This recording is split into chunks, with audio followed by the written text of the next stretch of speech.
This week on the Boxing Dossier, we will be discussing allegations.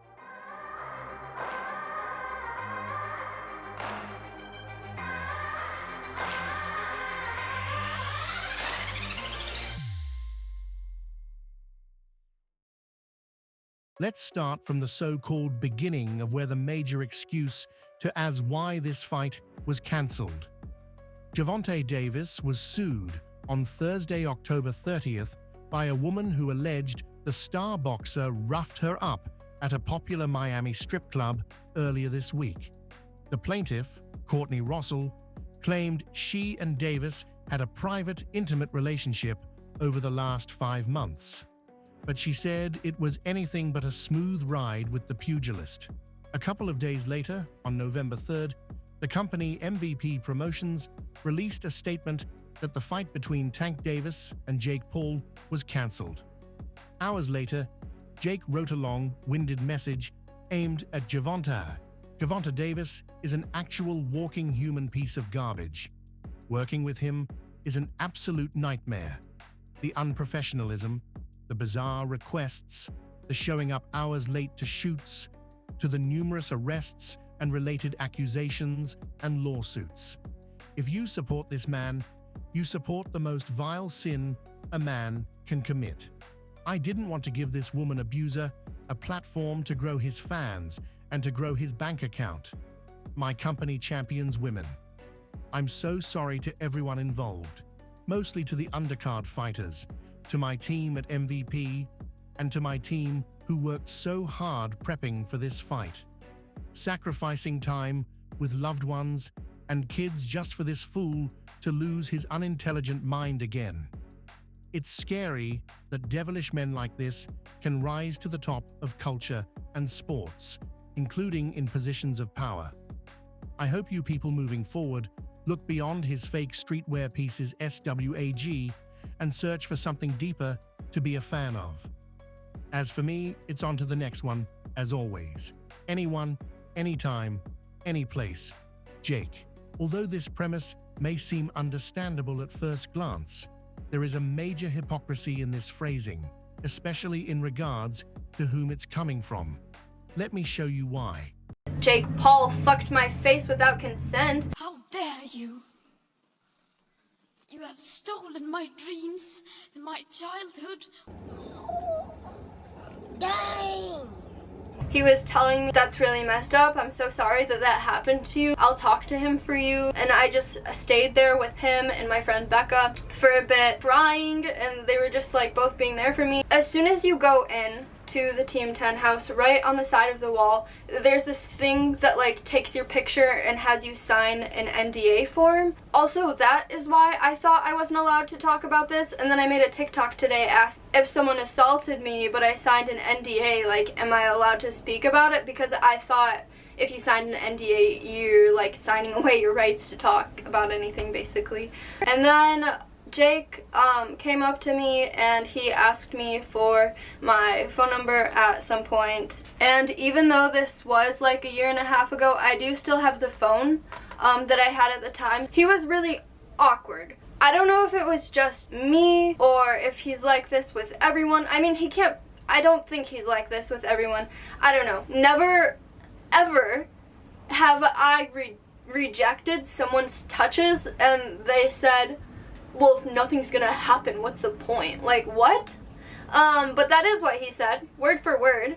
I thought that was weird. He could even tell me to leave if he wanted to. If his sole purpose was to have sex with me and saw that that wasn't going to happen, he could tell me to leave. Yes, it would be like a jerk move, but he could have.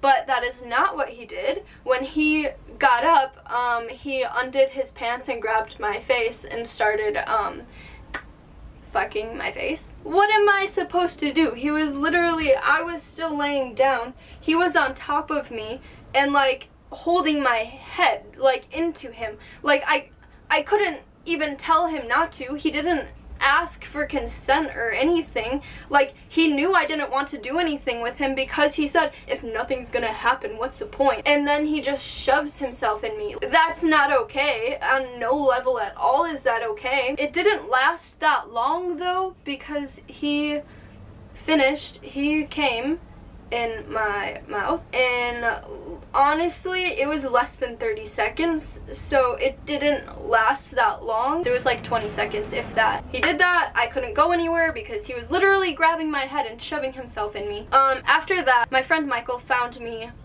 crying and was asking me what's wrong, and I told him what was wrong and that Jake Paul fucked my face without consent. He was telling me, that's really messed up, I'm so sorry that that happened to you, I'll talk to him for you. And I just... But wait, there's more. A model and actress named Rayleigh Lolly has stated that when she was 17 and Paul was 20 in late 2017, that she was allegedly assaulted by Jake, and Lolly said she told Paul to stop and he ran out of the room. But wait, there's more. If being a women abuser was the reason for cancellation of the fight, then why fight an old Mike Tyson? I wish one of your guys had children so I could kick them in their fucking head or stomp on their testicles so you could feel my pain, because that's the pain I have, waking up every day. Put it my friend that you can win this fight. Are you talking out of turn? No, I think we're all talking together. I normally don't do interviews with women unless I fornicate with them. So you shouldn't talk anymore. Unless you want to. I won't talk nice to you and talk about fornicating with you and letting you suck my because if I was eloquent with you, you would still look at me as a scumbag. I may like fornicating more than other people. It's just who I am. I sacrificed so much of my life. Can I at least get laid? You know what I mean? I've been robbed of most of my money. Can I at least get a blowjob? A special grand jury of the Marion County Superior Court returned a 4-count indictment charging Michael Tyson with 1 count of rape, 2 counts of criminal deviant conduct, and 1 count of criminal confinement.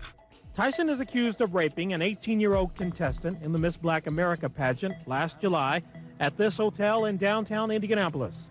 Mike Tyson is being charged for rape. Desiree Washington. But wait, there's more. And why would you allow Shakur Stevenson to be welcomed into your camp to spar for this very same fight, knowing he is on video cold-cocking a female? Man, can you hook me with direction to Crenshaw, man? Fool, you better get your crusty behind away from me. Man, I'll suck your dick, man. What you say to me? I'll suck your dick, man. Oh, man. All right, so what you want to do, my man, go to the corner, go about 3 blocks down, and make a right, and you'll be right there on Check it out. All right, sure.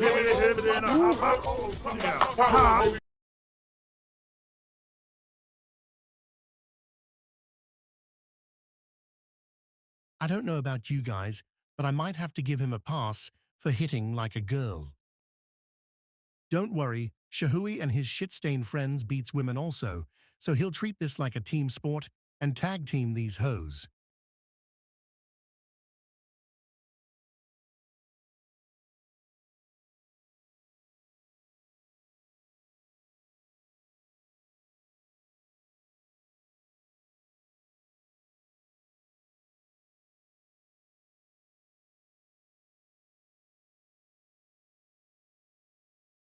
Now that we have disproved the reason given for the cancellation of the fight, let's get into one of the real reasons for this fight not occurring. One being financial issues surrounding the fight, the other, well, let's just hear it from Jake Paul himself. Yeah, feeling good, man. This is definitely the toughest test. I think there's like a lot of things out there about the size and all of this stuff, but people forget that Tank's a top 10 pound for pound fighter, and he's got power in both hands, and skill wise and technique wise, he's been doing this for so long. And so actually internally, like, I'm the most scared going into a fight that I've actually ever been, because I know how good these people are that I'm sparring, and being able to see how good they are and knowing how good Tank is, it's actually going to be my toughest test to date. Yeah, I think, Jake, you could make the argument, right? Pound for pound wise, this guy's the most ferocious dude in the whole sport, couldn't you? For sure. I think he has probably one of the highest knockout percentages. Yeah, 90-something%, right? Exactly. And just his speed, his elusiveness, his ring IQ, his conditioning. You know, he's gone 12 rounds so many different times, something that I've never even done. So he's going to be sharp all the way through. I mean, the list goes on. And so just actually being vulnerable for a second, it's like, this is crazy. This is scary. It's kind of keeping me up at night. In other words, Jake is trying to say, this nigga's scared.